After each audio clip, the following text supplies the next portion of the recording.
I want to preface this video by saying I love The Walking Dead, and to this day, it is still one of my favorite shows. But with that said, I do have my fair share of gripes with the show. So in today's video, we are going to be ranking every season of The Walking Dead. Now these are my rankings and how I personally feel about each individual season. I'm sure you will disagree with some of my rankings, and that is fine. That is what makes these types of videos so fun. We will be starting with the worst season going to the best season. And if you haven't figured it out already, I will be talking about heavy spoilers in this video, so you have been warned. Coming in at dead last is Season 8. This season is god-awful for so many reasons. I think the far and away reason this season is so horrible is because this is the season the show decided to kill off Carl, which is still baffling to say all these years later. Add in an overbloated cast and a lame storyline of each group's trying to attack the Saviors over multiple different episodes, 6 to be exact. It was just doomed from pretty much episode 1 of that season. Also, I think Season 8 far and away has the worst finale in the show's history. Who in the hell thought it was a good idea to have the final showdown out in an open field? It visually is awful, and that isn't even taking into account the exploding guns, which makes me cringe every time I see that scene. And to top it off, the final showdown of Rick and Negan was incredibly dumb. All they did was play Ring Around the Rosie around a tree, and that was the final big fight between the two. It's just so bad on so many levels. This season also brought back Morales for his scene just have Daryl kill him off. 1, it is beyond unlikely he would end up in the same exact place as Rick and the group. 2, why would you bring him back just for one scene and axe him off? It is just mind-numbingly dumb. And for good measure, the trash people suck and should have never been introduced in the show. They add no value to this season or any other season they're in. The All Out War storyline has so much potential, but it utterly flopped. I think it ultimately flopped due to the overbloated cast, as I mentioned before, a dwindling budget, and too many episodes to fill out this storyline. In retrospect, the March to War and All Out War storylines probably should have just been done in one complete season, but that's The Walking Dead for you. They know how to drag out storylines to keep costs down and fill out the 16 episode season. The standout episodes of this season are episodes 8, How It's Gotta Be, and episode 14, Still Gotta Mean Something.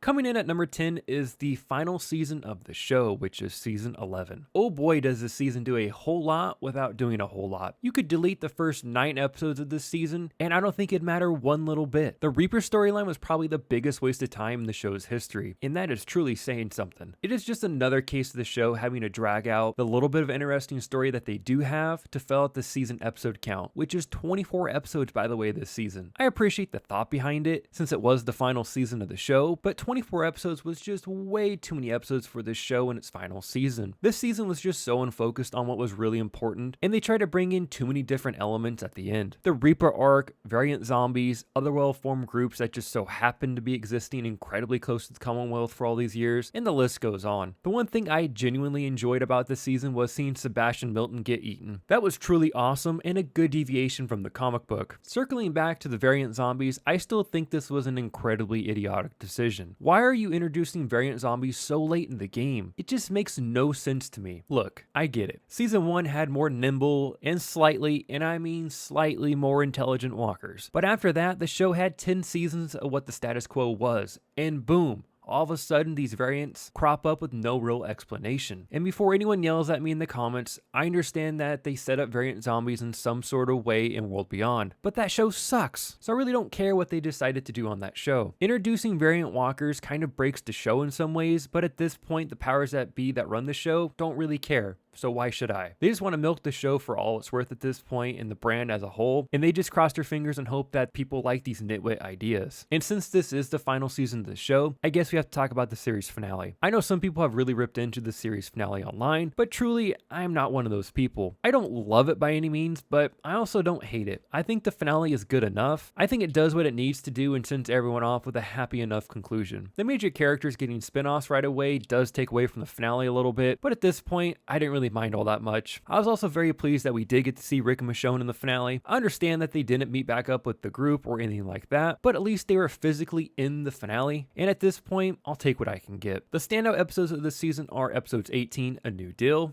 episode 19, Variant, and episode 23, Family.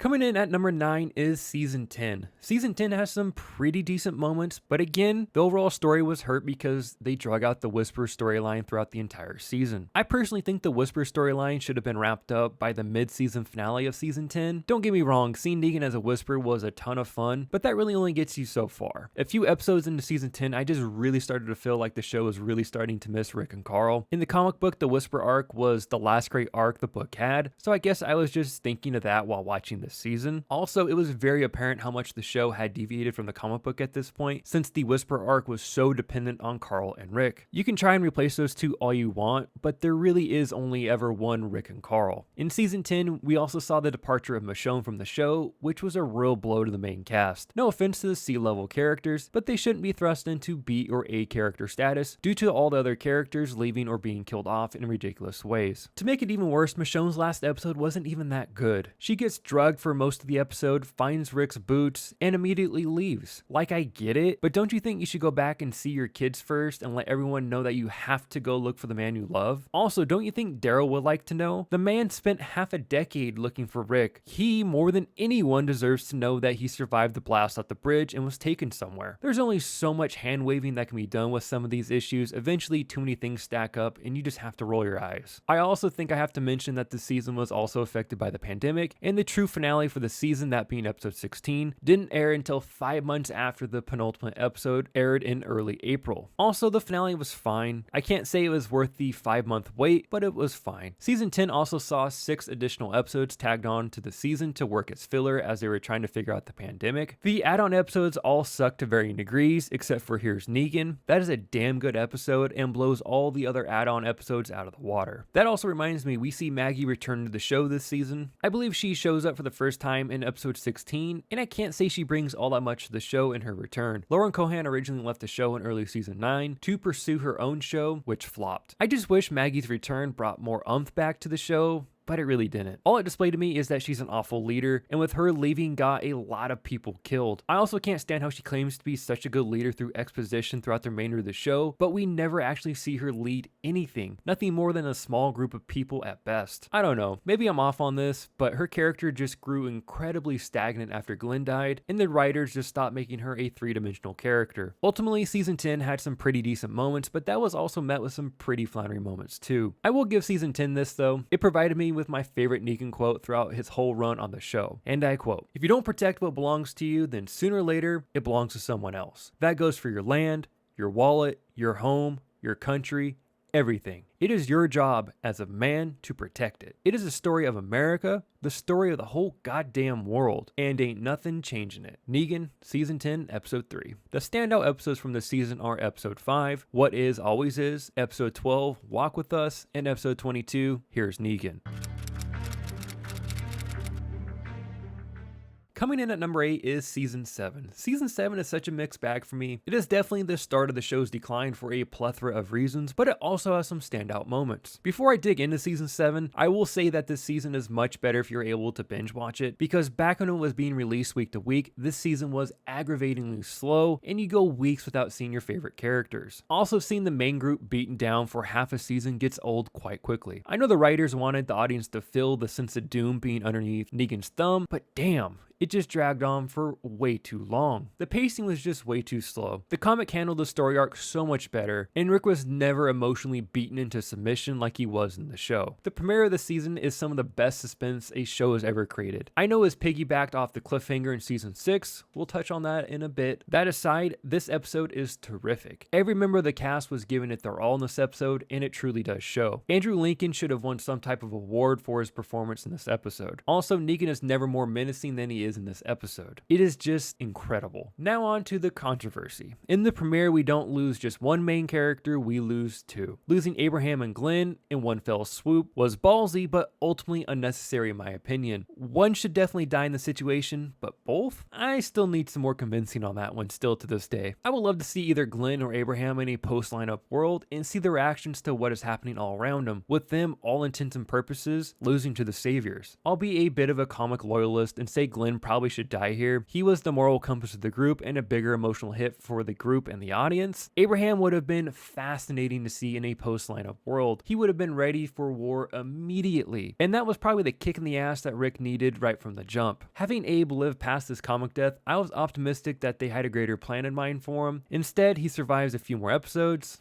and that's it. Even with all that said, the episode is incredible and deserves praise. Now let's tackle the rest of Season 7. Season 7 is just so rocky of a season. Again, it just feels like it's too dragged out. I know this is a running theme throughout this video, but it's true. As I stated earlier, the March to War and All Out War storylines should have been one season, or a season and a half max. After the Season 7 premiere, the rest of the first half of the season is just watching our group get beaten down in every way possible. The one lone positive from this first half of the season was having King Ezekiel introduced. But episodes like Sing Me a Song just don't work due to Chandler Riggs' age at the time. That was only compelling in the comic book because Carl was like 9 years old. In the show, it is very much a 16-year-old Riggs gunning down saviors and just loses its interestingness that way. Swear was also a horrible episode, probably one of the worst the show has ever given us. I'm actually a fan of Tara, but my god, this is such a bad bottle episode. The Oceanside group is another group that did not need to be introduced into the show. They're not even a community in the comic book, it's just a location. This was the true beginnings of an overbloated cast with true bottle episode storytelling each and every week. The Garbage People also get introduced this season, which is still just so dumb on so many levels. Again, the show already had too many characters to worry about. They didn't need more, especially those idiots. At least this season had a pretty compelling finale. Sasha offed herself to give the group a fighting chance to take down Negan, and ultimately it is still a fun finale to go back and rewatch from time to time. Also, seeing the Kingdom and Hilltop come to Alexandria's aid was pretty awesome to see. And who doesn't love seeing Shiva eat a person? I mean, come on. In Season 7, the show is also handcuffed with toning down its violence, which I think they claim they didn't do, but they totally did after the lineup premiere. You can just simply tell when you're watching the show that they did tone it down. I will never understand why they did this. The show is rated MA for mature adults. If you are not mature enough to handle the things that are happening in a fictional television show, don't watch it. Don't go and complain about how violent it is and ruin it for everyone else. It's not like you're watching The Office or some other sitcom and all of a sudden someone graphically gets their head bashed in out of nowhere with no warning. You know full well going into a mature adult zombie show, there will be some graphic material. I'm sorry for the rant, but it still just irks me to this day. The budget was also severely strained this season. The incorporation of Shiva really took a lot of the CGI budget up, and it is very apparent. We all know the infamous deer scene that is still completely laughable to this day, the Rick green screen backdrop at the Garbage People's place, and one that no one ever points out is the paper backdrop that they use behind the Hilltop store. That one is embarrassingly bad. I'm sure there are other examples I am forgetting. Regardless, it's embarrassing to see, because up to this point in the show, The Walking Dead never felt cheap, but at times, Season 7 felt cheap. Ultimately, Season 7 is best enjoyed by binging it, but it still isn't great. What was set up to be the best season of the show ended up being the iceberg that eventually took down the show. Standout episodes of this season are Episode 1, The Day Will Come When You Won't Be, Episode 9, Rockin' the Road, and Episode 16, The First Day of the Rest of Your Life.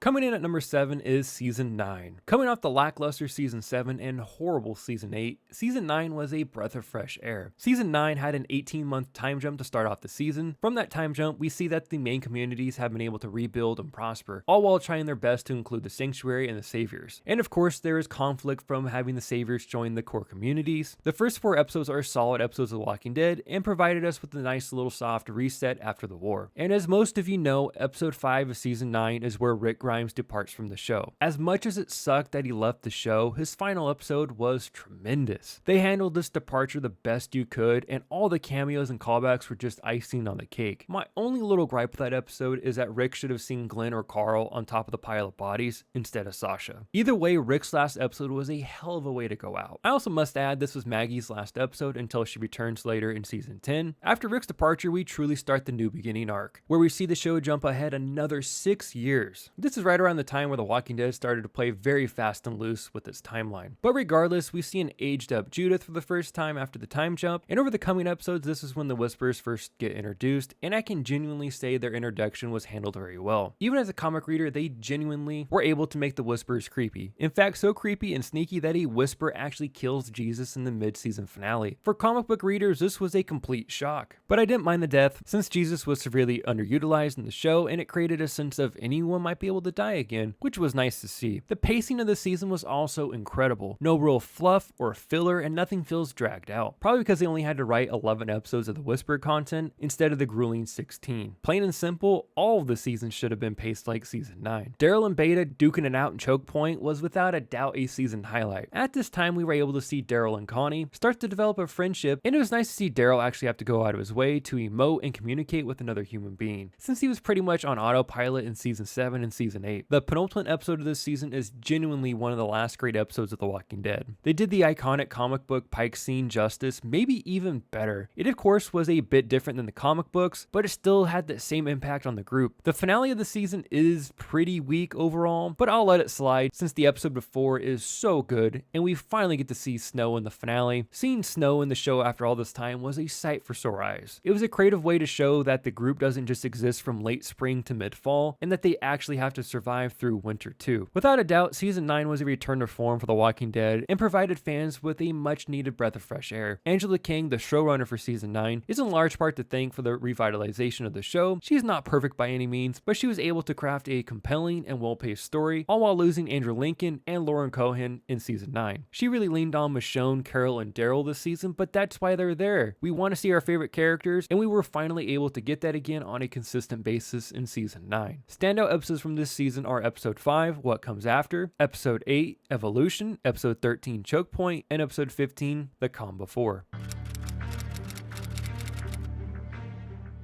Coming in at number 6 is Season 6. This is when the rankings start to get really tough for me. All cards on the table, Season 6 has some of my favorite episodes of The Walking Dead, but, that's a huge but, the first half of the season is a tad weak, and in universe, it all takes place over a day or two span. That's not particularly a bad thing, but it kind of falls back into the bottle episode storytelling again, where there would be multiple episodes in between seeing important characters like Rick and so on. And the infamous Glenn dumpster decision is still just incredibly stupid on so many levels. Many people point to this moment as when the show jumped the shark, and I would be hard pressed to argue that. I liked the decision to kill off Nicholas. I was honestly rooting for Glenn to finish him off in the season 5 finale, but the whole dumpster thing is just a bird finger to the fans. One, even with Nicholas falling on top of him, Glenn is squirming around with hundreds of walkers around him. He would have been bit or scratched. Sidebar, does getting scratched even matter at this point in the show? Honest question, I'm not sure. Even if Glenn was able to slide out from underneath all that dead weight and not get bit, furthermore, what are the odds that a dumpster has a high enough clearance to fit Glenn? I have seen some dumpsters that you could maybe squeeze under, but it's still such a stretch. Your ability to suspend your disbelief really gets stretched with this one. Even if they had Glenn quickly throw off Nicholas's corpse and take out a few walkers and then hop into the dumpster and not make a sound for like 12 hours, that'd be way more believable than what they actually did in the show. I at least could have been like, yeah, Glenn could do that and stay quiet and the walkers would eventually lose interest. I personally could have talked myself into that one. Like, that could have been believable enough. Either way, the show made the decision that they made. They even took Stephen Yeun's name out of the credits to play up the fact that Glenn had died. Of course he didn't, at that time at least, and he was back in episode 7 after some bottle episode detours. But could you imagine if they actually killed Glenn that way? That would have been so brutal, and that would have made audiences realize again that nobody, and I mean nobody, is safe in The Walking Dead again. After wrapping up an 8-episode long in-universe day, we have arguably the best episode of The Walking Dead, and that is No Way Out. What an incredible episode that pays homage to the comic books incredibly well. The whole episode is epic, but the standout scene in the episode comes when Carl gets shot, and you just see this look of disbelief and despair on Rick's face. It's an incredible yet heart-wrenching moment. And then right after that, the episode cuts quickly to show the look of terror on Michonne's face after she sees what has transpired. Almost instantly, Michonne kicks into Mama Bear mode and starts hacking away all these walkers so Rick can pick up Carl and carry Carl to Janice's house. And I think I can honestly say from episode 9 to 16, this show doesn't have a bad episode. It is some of the best you can get from The Walking Dead. I think my favorite episode from the back half of the season is episode 12, Not Tomorrow Yet. The assault on the Savior's satellite post may be the hardest my heart has ever pounded while watching a TV show. The tension in that episode was ratcheted up to 100. With every move, you were just waiting for something to go down, and when it finally does, all hell breaks loose. And it creates some of the best action set pieces The Walking Dead ever has. I'd easily put this episode up there with No Way Out. I personally think it is terrific. Alright, I think it's time we talk about the very controversial finale to the season. Leading up to the cliffhanger part of the episode, I thought it was an amazing episode. The tension, the atmosphere is terrific, and you can just feel Rick's group slowly getting suffocated by the Saviors at each and every turn. The main issue everyone has with this finale is is the cliffhanger that leaves the audience hanging on who Negan actually kills. Look, I was just as mad as everyone back in 2016 when this episode aired, but I will say with season 7 episode 1 being available to anyone binging the show, the cliffhanger is kind of a non-issue now. It was only annoying to the people who had to wait months to see who Negan killed, which I totally get, I was one of those people, but ingesting the show now, it doesn't really matter that the show ended on such a big cliffhanger, because you can just roll right into season 7 episode 1. Ultimately, I still think season 6 is an incredibly strong season. The first half is a bit disjointed, and the Glenn Dumpster thing is still dumb, but the back half of the season is really good, if not great. Some standout episodes from season 6 are episodes 9, No Way Out, episode 10, The Next World, episode 12, Not Tomorrow Yet, and episode 16, Last Day on Earth. Coming in at number 5 is season 4. I think from here on out, you can make an argument that any of these particular seasons is the best season of the show, but this is where I personally have season 4. Season 4 starts off on a continuation of the prison arc from season 3, where we see the group together and mostly thriving in the prison. Pretty much the first 5 episodes of season 4 is the group dealing with some sort of sickness going around the prison and killing people, which of course is not good since anyone that dies turns into a walker. These episodes are standout episodes for Herschel. He personally makes this storyline far more compelling than it really should be. We also see Carol turn into the Carol we know and love this season when she takes matters into her own hands and tries to stop the sickness before it spreads by killing Karen and David, which will have ramifications later on this season. I have to admit, I'm still not a fan of the standalone Governor episodes that get shoved into episodes 6 and 7 of the season. It's just too much of the Governor, and I believe this is the first time we start to see stories being told without showing some of the main cast, which is quite annoying. In a binge format, these 2 episodes are fine enough, you can breeze through them, but when you have to wait for 2 whole weeks to see your favorite characters, it is quite aggravating. Either way, it leads to one of the best, if not the best, mid-season finale of the show. Too Far Gone displays how great The Walking Dead can be and how emotionally compelling the show can be when it's hitting on all cylinders. Watching Herschel get beheaded by the Governor is still one of the most heart-wrenching scenes in The Walking Dead's history. This then sparks the fall of the prison and one of the best battles we see in the show. And the fallout of this event throws the whole group into their separate ways, which creates a lot of what we'll call productive bottle episodes. We may not see the whole cast for a few weeks, but at least there's a productive story being told within the bottle episode, and it does make sense from a storytelling perspective. The back half of season 4 is some really compelling television. I even enjoy the Daryl and Beth episodes. That's right, I said what I said. The Grove is probably the most memorable episode out of this run of the back half episodes before the season finale, in large part due to the unimaginable decision Carol is forced to make in that episode. Carol and Tyrese are literally thrown into an unthinkable circumstance, but Carol does what she needs to do, and she has Lizzie look at the flowers. This is a very interesting reimagining from the events in the comics. I think both versions are done very well. The show and comic display how Carol and Carl are both willing to do what needs to be done, even if others are not willing to do it. Both instances are fairly similar, and both are huge character growth moments for them. I will admit, if it wasn't for Rick biting the throat out of Claymore Joe in the finale, I would have to say the finale is a bit lackluster. Not bad by any means, but the beginning part of that episode is far and away better than the back half of the episode. We also get Rick claiming to Daryl that he is his brother. Those 3 simple words from Rick to Daryl displays how much Rick cares for and relies on Daryl. It is such an amazing scene still to this day. Ultimately, season 4 is a super solid season, and I can totally see how someone may say this is their favorite season. Also, this is when Rick gets his murder jacket, which is pretty cool. Standout episodes from this season are episodes 3, Isolation, episode 8, Too Far Gone, episode 14, The Grove, and episode 16, A.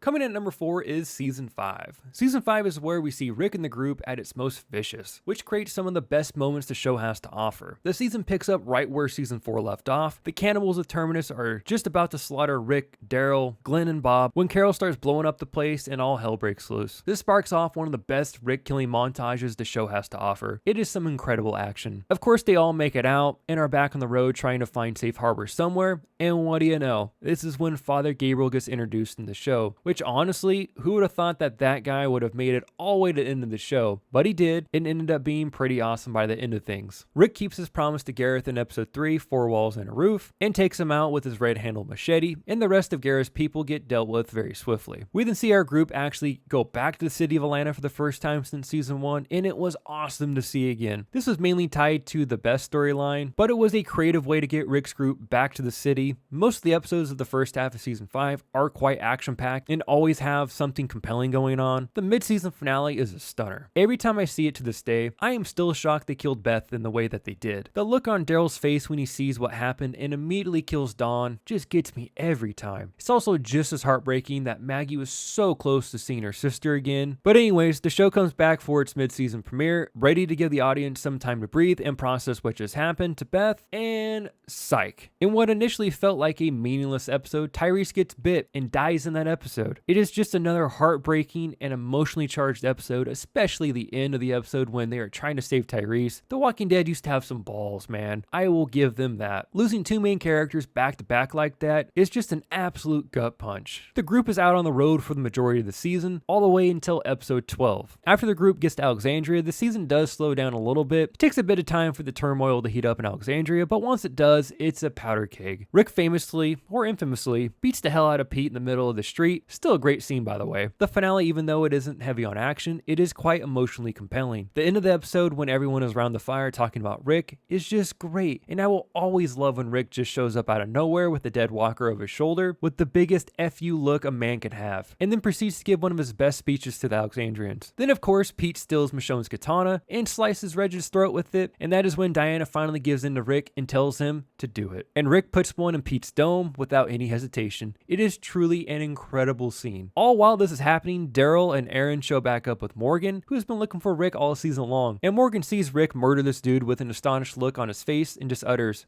"Rick?" What a way to conclude an awesome season. I'll be honest, there really isn't too much to nitpick in this season. The Alexandria drama did feel a bit contrived. After watching the group survive on the road for so long, the personal conflicts in Alexandria were easily the lowest point of the season, especially the Father Gabriel drama that gets stirred up. Ultimately though, season 5 is a super well put together season with only a couple of slow episodes, and the rest speaks for itself. Some standout episodes from the season are episodes 1, No Sanctuary, episode 3, Four Walls and a Roof, episode 8, Coda, episode 9, What Happened and What's Going On, and episode 16, Conquer. We have officially reached the top 3. With that said, coming in at number 3 is Season 3. Season 3 simply has some of the best episodes of The Walking Dead you'll ever find. Outside the pilot, I think Season 3 has the best premiere of any season. Yes, even better than Terminus. I think that highly of it. The episode is just incredible, and I love how we are able to see how battle-hardened the group has become over the winter while out on the road. The opening minutes of Season 3 have no words spoken, but so much is said in those scenes before the credits roll. They are all exhausted and running on fumes, just trying to get by. They then find it. Rick and Daryl find the prison. Both sequences of them clearing out the prison yard and the courtyard to get to the cell blocks is just so freaking awesome. Seeing the group do coordinated hand-to-hand combat for the first time was mind-blowing. We never saw anything close to that, and the pedal doesn't get taken off the gas by the end of the episode into the next one, because Herschel gets bit on his leg. That is when we see Rick and his quick thinking. Rick chops off Herschel's leg, and that is when the audience and group learns that you can survive a bite if you are able to cut off the extremity quick enough. All mind-blowing things in the first episode that kind of bleeds into the second one. We are also officially introduced to Michonne. Need I say more? Lori's last episode, which is episode 4, Killer Within, has got to be one of the most heartbreaking deaths throughout the entire run of the show. I know Lori got on everyone's nerves, but holy crap, what a brutal way to go out. Without a doubt, that episode leaves you feeling numb. After Lori's death, that is when Rick starts to lose his grip on reality a little bit, but can you blame the guy? I think we all would at that point. But it's the apocalypse and there's no time to process emotions. Right around that time, Rick and a few others from the group have to go on a full-scale attack on Woodbury to get Glenn and Maggie back from the grasp of the governor. Episode 7, When the Dead Come Knocking, and episode 8, Made to Suffer, are great action-packed episodes. Also, we get a cameo from John Bernthal during the assault when Rick thinks he sees Shane in the crossfire. It's a great little way to get Bernthal a cameo and display how bad Rick is mentally. In this season, we also see Morgan return at episode 12, Clear. Clear is easily one of the most memorable episodes of the entire show. I remember being floored that they actually got Lenny James to come back and play Morgan after not being on the show for a season and a half. That episode did a great job at displaying how easily the world can break someone. It also was the first time Carl and Michonne began to bond, and in turn, Rick started to trust Michonne. Episode 15, This Sorrowful Life, is such a great send-off to fan favorite Merle Dixon. I don't think he could go out any other way. He ultimately failed in his mission, but this was his way of trying to do right by his brother and take out the governor. Of course, we then get the heart-wrenching scene of Daryl finding Merle turned, and Daryl Carol just breaks down sobbing and then proceeds to overkill Walker Merle, which I thought was great juxtaposition of their very complex relationship. There are so many other incredible things that happen in season 3, but I honestly don't think I can go through all of them. Instead, I'm going to quickly talk about the 3 things I don't like about this season. Number 1, I hate that they killed Andrea in the season finale. Still to this day, it aggravates me that they killed her here. I know she wasn't beloved by all fans, but I always saw potential in the character even before I read the comic books because she showed flashes of being super cool by the end of season 2. But the decision to have her get with the governor all season was just an odd one, and it never really worked for me. I just wish she would have left with Michonne when she had the chance, or stayed with the prison group when she had the chance. When Andrea shows up to the prison, I love that scene between her and Carol when she asks where Shane is, and Carol just kind of gives her a look like, you've missed a lot over the last few months. Regardless, I hate that Andrea died this season. In my opinion, her character still had a lot to offer. Number 2, the finale was incredibly dull. For such an action-packed and awesome season, the finale was pretty lame. Andrea got bit and the governor nutted up. That's about it. They could have at least had a scuffle with the governor and his group. Even if it wasn't the big blowout of the mid-season finale of season 4, they could have at least done something and ran the governor off. They do that in a way, I know, but it was pretty lame. Number 3, the governor arc and in turn the prison arc should have ended with the finale of this season. This gets back to my issues about the pacing. Stretching the prison arc into half of season 4 was a bit cheap to me. The whole governor and prison arc should have been wrapped up in one season with no real room for error. For 1 second, just think about having the mid-season finale of season 4 in the finale of season 3. And I think that may make this the best season of The Walking Dead, but they didn't, and I can't overlook that. Ultimately, this is one of the best seasons of the show with minimal fluff added into it. I can easily see why someone would pick season 3 as their favorite season. It's a great one. Some standout episodes from this season are episodes 1, Seed, episode 2, Sick, episode 4, Killer Within, episode 8, Made to Suffer, episode 12, Clear, and episode 15, This Sorrowful Life. Coming in at number 2 is Season 1. Season 1 is the best Season 1 of any television show I've ever watched. Days Gone By is also the best pilot to any TV show ever created, and I will stand by that statement until proven otherwise. Days Gone by itself is simply incredible and makes for a tremendous short film. Anyways, Season 1 doesn't have a bad episode in its run. The only episode I would say is a tad lesser than the others is episode 5, Wildfire. But even then, it is still a really good episode. Season 1 is incredible because it does such a great job at establishing the world, the rules, its characters and setting, all while being very grounded for a zombie show. It is also incredibly well written. I don't think there's any fluff added to any scene. I think everything you see on screen in season 1 is supposed to be seen and is important to the plot. I'm not sure I can explain it, but season 1 just has a vibe about it that the show was never able to recapture after its first season, and maybe a little bit of season 2. Maybe that is because of Frank Darabont, I'm not really sure. Either way, the characters are compelling, the action is great, especially the blood and gore in this season. It is incredible compared to later seasons. It's crazy what the show could do when it had a budget and less episodes to produce. And before anyone says anything, I know there are some smarter zombies in this season, which have been retconned into variant walkers, which is pretty annoying, but whatever. The more active walkers of season 1 never took me out of any scene, maybe except for the ones that climbed the fences, and we never see that again until season 11. Either way, I always just had it in my head canon that the walkers were super fresh in season 1, so that's why they were so nimble and more agile. I think that is a simple enough reason. I really don't have any complaints about season 1. It's incredible, and anytime I see a clip from season 1, I am instantly sucked into the story again. This season lays the groundwork for so many things to come in season 2 and season 3. You can see the foundation being laid for Rick to eventually become the leader that he needs to be. You also get to see a young Daryl Dixon be all loud and obnoxious, which is just hilarious in retrospect, but honestly it kind of makes sense. I'm sure Daryl put on a loudmouth persona for Merle, that way Merle wouldn't ride his case for being too quiet, but once Daryl realizes Merle is gone, you do see him start to become the Daryl we know and love. It's subtle, but it does happen. I would recommend some standout episodes, but honestly, they're all worth watching. It's only 6 episodes, just watch the entire season. But if I had to choose just one out of season 1, it would definitely be the pilot.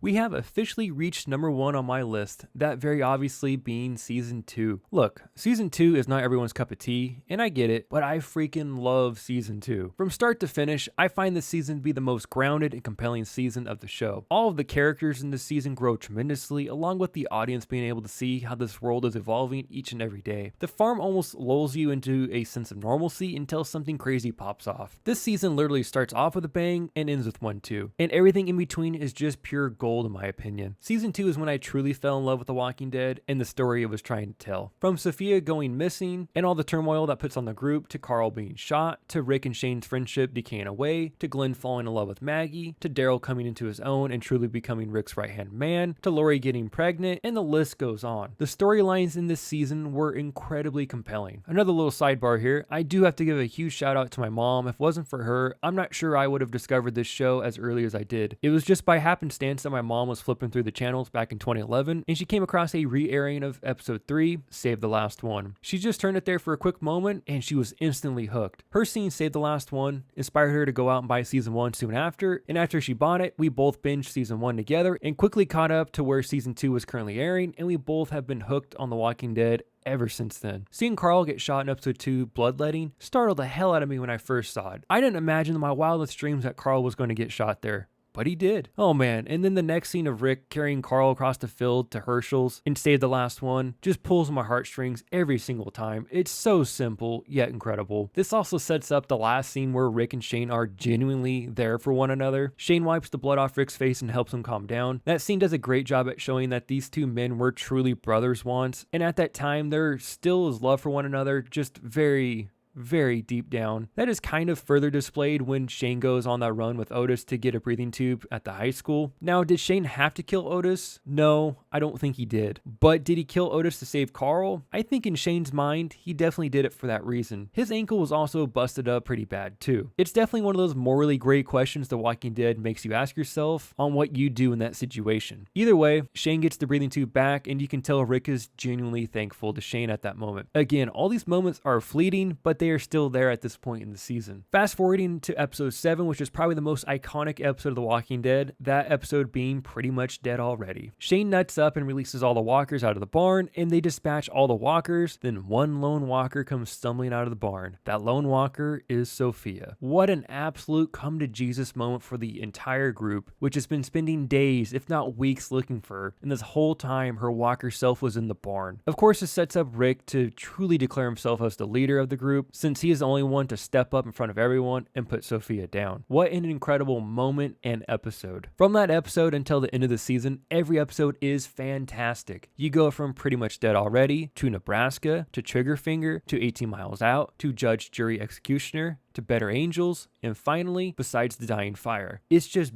banger after banger after banger. I love all of these episodes. I'm not sure which one I could pick as my favorite. Honestly, probably all of them for some reason or another. In Nebraska, we see Rick make his first kill in self-defense. In 18 Miles Out, you get to see Rick and Shane finally come to blows due to so many reasons. All along they are trying to release their prisoner Randall. It's just a great character-driven episode between Rick and Shane, along with having some incredible action sequences. Judge, Jury, Executioner, I think is the first time Rick sees Daryl as a true number one, after Daryl takes the gun from Rick to put down Dale. In Better Angels, they have a great exchange about it. And Daryl says to Rick, "Ain't no reason you gotta do all the heavy lifting." I think that is Daryl's way of telling Rick, I got your back. And of course, in Better Angels, we have the greatest back and forth and showdown in the history of The Walking Dead. It is also beautifully shot and composed. Rick and Shane's final moments are fantastic. So much animosity for one another, and you can finally see how far their relationship has deteriorated. To this day, Rick taking out Shane and Rick screaming at Shane, "It was you, not me," is one of Andrew Lincoln's best scenes. And to top off that roller coaster of emotion, surprise, surprise, Shane reanimates after dying, and Carl has to put him down. I gotta admit, I love the father and son tag team there to put down Shane. Those events spark off the best season finale the show has to offer. The gunshots from Shane's gun and Carl's gun attracted a huge herd of walkers that was passing through the woods by Herschel's property. The group tries their best to kill as many as they can and run the rest off the farm, but it's The Walking Dead, and everything goes awry, and eventually the farm is lost, and the group is without a home yet again. This does set up Rick's legendary Ricktatorship speech, easily the best speech he gives throughout the whole run of the show. Also, it's funny to note how much Carol didn't like Rick at this time and complains to Daryl about it, and Daryl does stick up for Rick with Carol. I really love those little things that may not seem like a big deal at the time, but end up paying off down the road. Carol even later admits to Daryl in season 3 that Rick has gotten them a lot farther along than she initially thought possible. Ultimately, season 2 of The Walking Dead is my favorite season of the show. I find it incredibly compelling still to this day. The setting, the atmosphere, the groundedness, and the characters just make for an incredible incredible season of television. The standout episodes from this season are episodes 3, Save the Last One, episode 7, Pretty Much Dead Already, episode 8, Nebraska, episode 9, Triggerfinger, episode 10, 18 Miles Out, episode 12, Better Angels, and finally episode 13, Beside the Dying Fire.